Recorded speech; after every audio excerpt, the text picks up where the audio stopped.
Saudações, querido ouvinte! Como vai você? Não sou muito boa em introduções, não. Eu espero que essa introdução esteja legal. Se você acha essa introdução um pouco chata, você me avisa, que a gente troca a introdução. Entendeu? Não tem problema, ok? Tem muita coisa nesse podcast aqui que está disposta a mudanças. Menos a palavra de Deus, porque ela é única e eterna.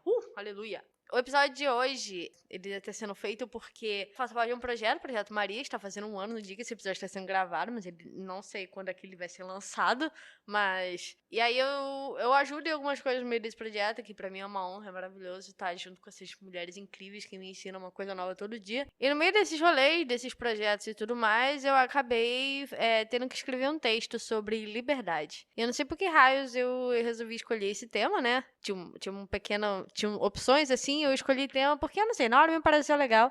E eu não foi o que eu esperava, entendeu? Porque eu achava que eu ia escrever sobre uma coisa, só que quando eu sentei para escrever sobre o assunto, virou outra coisa. E esse assunto mexeu tanto comigo que eu falei, vou fazer um podcast sobre isso. Legal, essa é a vantagem de ter um podcast sobre isso, entendeu? Porque qualquer coisa, absolutamente qualquer coisa, vira tema para algum episódio do Suburbana. Não sei se você já ouviu o episódio de maçãs, que ele surgiu porque eu tava no mercado comprando maçã, entendeu? E aí, tipo, eu fui comprar maçã, e aconteceu uma situação e pá, saiu um episódio chamado Maçãs, que aliás tem parte 2. Eu tenho que fazer a parte 3 ainda, tô devendo. Escute Maçãs, é muito bom. Você vai explicar direitinho porque que tem um episódio chamado Maçãs e o que as maçãs têm a ver com isso. Mas enfim, o episódio é sobre liberdade. O que eu vou fazer com essa liberdade, né? Já dizia o Raça Negra. E aí, tipo, na hora que eu parei, assim, liberdade, eu falei, sobre ser livre, né? Tem aquela música do Fernandinho, que fala eu sou livre. Tem aquela outra do 4x1, que é liberdade pra pular, liberdade pra dançar, liberdade pra não sei o quê. E aí, quando eu fui sentar, assim, pra pensar a respeito do que é liberdade, eu acabei tendo uma nova perspectiva a respeito do assunto. E aí eu fui olhar no Google, né? Então, de acordo com o Google, liberdade significa capacidade. Essa é uma das definições. Tem várias definições lá, e eu escolhi uma, mas enfim, tem várias definições a respeito disso. Todas, é só você dar no Google, literalmente. Vai lá no Google, coloca significado de liberdade, ele vai dar todas as definições. Eu selecionei uma que era mais coerente com aquilo que eu quero dizer hoje, ok? Significado de liberdade é a capacidade individual de optar com total autonomia, mas dentro dos condicionamentos naturais, por meio da qual o ser humano realiza sua plena autodeterminação, organizando o mundo que o cerca e satisfazendo suas necessidades materiais. Eu adorei essa definição porque se você olhar de maneira superficial, ela parece contraditória. Porque, como é que você fala que é livre, mas você tem que fazer as coisas dentro dos condicionamentos naturais? Ora, tudo existe de acordo com uma norma, ok? O mundo foi criado de acordo com uma norma, o ser humano, ele existe de acordo com uma norma, a sociedade existe de acordo com uma norma, entendeu? Então, tudo existe de acordo com uma ordem natural das coisas. É aquela coisa que a gente aprende desde criança, né? Que a gente nasce, cresce, trabalha, paga os impostos e morre. Não sei que não foi assim que você aprendeu na escola, mas é mais assim que a vida acontece, às vezes. Essa definição me ajudou a entender um pouco de, tipo, o que eu posso fazer, o que eu devo fazer e aquilo que realmente não posso fazer e onde está a minha liberdade em tudo isso. Eu quero dizer, existe liberdade em não poder fazer alguma coisa. Entende? Sensacional, né? Eu quero dizer, você é livre para andar quando você quiser, mas você não é livre para voar. Por quê? Porque o seu corpo, ele existe de acordo, ele está sujeito à lei da gravidade. Entendeu? Então, mesmo você não querendo obedecer à lei da gravidade tá aí, entendeu? O seu corpo tá obedecendo à lei da gravidade, quer você queira ou não. Mas a sua liberdade não tá sendo violada, porque você ainda é livre para andar para onde você quiser. Eu espero que não esteja soando contraditório agora. Foi essa o insight, assim, que me deu, entendeu?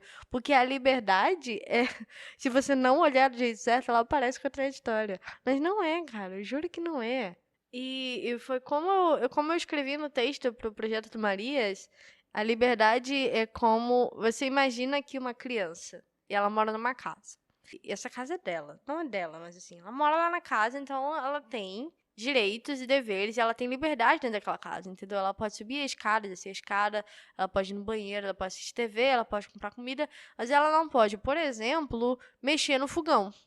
Por quê? Porque se ela mexer no fogão, ela corre o risco de queimar a mão. Então existe uma norma ali. Ela tem total liberdade para fazer o que ela quiser dentro de casa, mas existe uma norma que garante que ela não se machuque. E é para isso que as normas servem, entendeu? Existem, não todas as normas, mas existem normas que nos garantem a liberdade, entendeu? Então existe uma norma.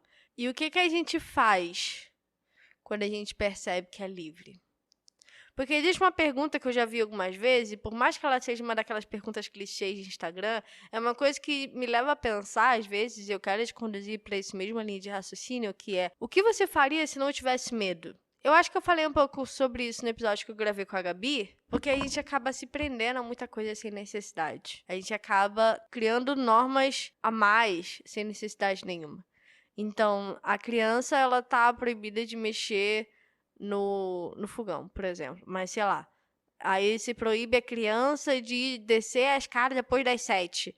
Por quê? Ah, por motivo nenhum. Você só não quer que a criança desça a escada depois das 7. Aí você não tá garantindo que a criança fique bem. Porque a criança, ela é proibida de mexer no fogão para que ela não se machuque. Mas as normas que são impostas só para poder aprisionar o outro, elas não nos trazem liberdade, elas nos aprisionam. As normas que foram feitas para nos garantir a saúde, o bem-estar, entendeu? A autonomia, elas servem para nos garantir a liberdade, assim como a definição do Google nos disse. Então, às vezes a gente se aprisiona, entendeu? A gente tá livre, a gente tem liberdade, mas a gente entra na cela e fecha a porta com a gente dentro. Entendeu? E isso é tudo no sentido figurado, obviamente. Eu espero que esteja me fazendo entender. Existem circunstâncias às quais a gente se prende porque a gente quer.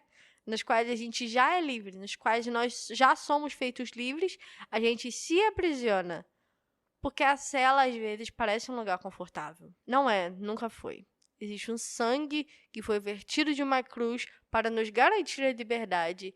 E a gente olha para essa cruz, a gente olha para esse sangue, a gente cospe nele, a gente despreza ele toda vez que a gente abre mão da nossa liberdade para virar prisioneiro de alguma coisa da qual a gente já foi livre. Eu espero que se esteja te levando a pensar um pouco nisso, no que é liberdade, se você é de fato livre. Pensa assim na sua vida de uma maneira geral. Você realmente é livre. E olha que eu nem tô indo muito pros casos extremos, assim, sabe? Eu não tô falando de uma pessoa adicta, por exemplo. Não tô falando de um encarcerado, por exemplo. Eu tô falando de uma pessoa comum, pessoa que vai pro trabalho, pessoa que estuda, pessoa que paga a conta. Às vezes você é preso de coisas que você não percebe. Eu falo um pouco sobre isso no episódio de idolatria, porque tem muitas coisas que a gente acha que não, mas que norteiam a nossa vida. E a gente vive a nossa vida em prol de outras coisas que não Deus. E isso é perigoso porque tem alguns ídolos que às vezes eles parecem pequenos quando a gente olha de uma perspectiva, né? Ah, nada a ver, entendeu? Mas às vezes você acaba sendo escravo daquilo. E eu vou lembrar aqui, não tô querendo te proibir de nada, entendeu? Não é pra você ir de um extremo pro outro, tá? Mas é pra você reconhecer o que que você precisa. Você realmente precisa disso que você tá, não sei, o que que tá rolando na sua cabeça agora? Alguma coisa que você acha que você é prisioneiro? Você realmente precisa disso? Porque às vezes a gente é prisioneiro de umas coisas que a gente não percebe. E a gente não dá conta de que aquilo cresce e vira um ídolo. E a gente acaba não amando a Deus em primeiro lugar. E, cara, idolatria é um pecado tão comum. Tão comum. E, enfim, cada dia que eu encontro um ídolo em mim mesma, eu sempre fico, ah, beleza, mais um pra conta. Check! Tá, tá, tá, tá, tá. Destrói o bicho. Segue em frente. Semana que vem é mais um, semana que outra é mais outro. E a gente tá sempre nessa empreitada de destruir os ídolos. E de se fazer livre, porque um ídolo te aprisiona. O ídolo te aprisiona. Se você não tomar cuidado, você acaba sendo prisioneiro de coisas que você nem imaginava que poderiam te aprisionar. Parecem coisas pequenininhas. Ah, nunca vou ser prisioneiro disso. Aí quando você vê, tá lá, escravo, com um grilhão te arrastando lá pra baixo e você nem percebe. É complicado. It's complicated, como já dizia Avril Lavigne. E se você não presta atenção nisso, cara, tu tá sendo escravo. Por mais que tu cante a musiquinha do Fernandinho, por mais que você ache que é livre, porque você fala os versículos certos e por que você faz alguma coisa. Porque às vezes a gente é um pouco performático, né? A gente é. Não adianta me enganar, não adianta dar migué. A gente é performático, sim. A gente faz coisas pensando nos outros, sim. Entendeu? A gente sai de casa pensando no como os outros vão ver a gente, entendeu? Claramente, a mulher faz isso bastante, mas assim, tem muitas coisas que a mulher faz pra criar uma imagem. Alguns homens também. Mas é uma parada que virou muito comum. E aí a gente acaba vivendo em prol do outro, mas da maneira errada. Porque Jesus fala pra gente viver uma vida de serviço, mas a idolatria fala pra gente viver pra agradar os outros. E isso não é o que a Bíblia fala que a gente tem que fazer. A gente tem sim que tratar o outro como gostaria de ser tratado, mas isso não significa que a gente tem que viver a nossa vida em função do outro. A nossa vida é pra Cristo e pra Cristo somente. Então, se você está vivendo em prol de alguma outra coisa que não é Cristo, você está sendo prisioneiro. Você está entrando numa cela que já foi aberta e está se prendendo lá porque quer.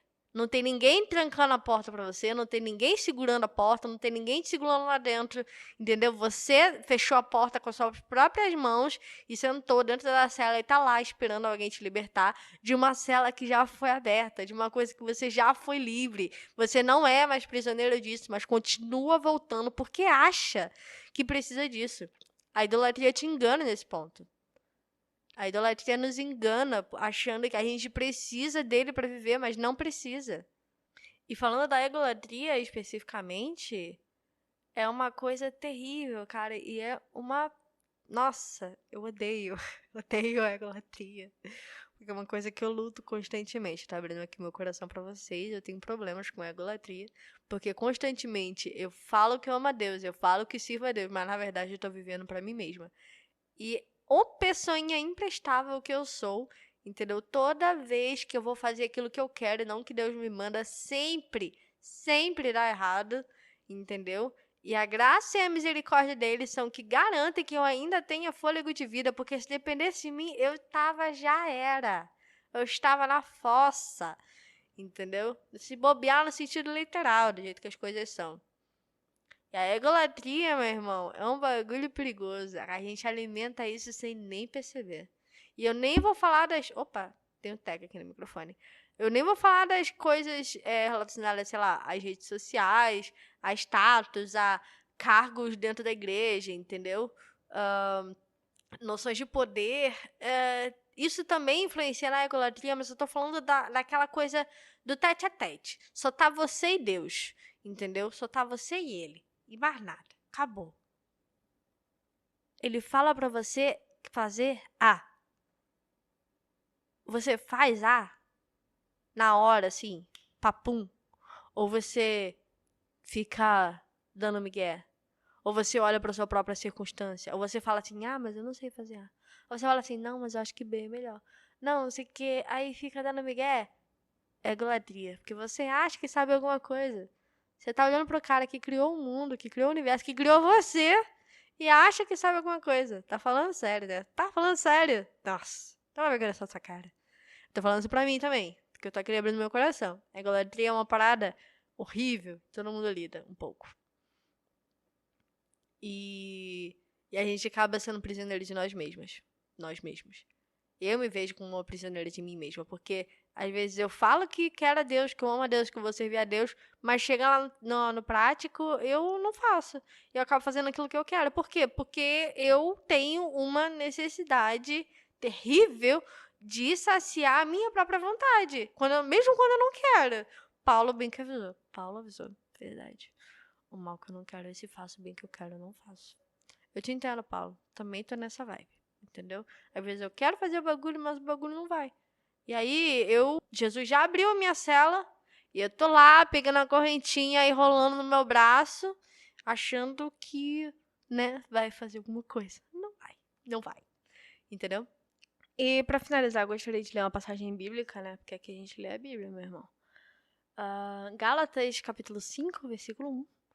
Foi para a liberdade que Cristo nos libertou. Portanto, permaneçam firmes e não se deixem submeter novamente a um jugo de escravidão. Devia ter começado com esse versículo, né? Porque ele já explica tudo que eu acabei de dizer. Mas tudo bem. Leia Gálatas capítulo 5 pra você entender que você é livre, cara. Você é livre. Não se submeta a um jogo de escravidão, porque você já foi feito livre. Entendeu? Sua carta de alforria já foi assinada, sua cela já foi aberta. Não existe nenhum grilhão te prendendo nesse momento. Em nome de Jesus, que você entenda que você é livre, que o sangue que verteu na cruz ainda limpa você, que a liberdade que Jesus carrega também está sobre você, que o Espírito Santo que ressuscitou Jesus dos mortos habita em você. Não existe nada que possa te aprisionar. Você foi livre já, você é livre. Encare essa verdade, viva nessa verdade, saia dessa cela e nunca mais olhe para trás. Esqueça tudo que você colocou nessa cela. Abandone essa cela de uma vez, taque fogo na cela e vai, irmão, vai ser livre. Você já foi feito livre, não existe escravidão nenhuma te prendendo agora. Em nome de Jesus, amém.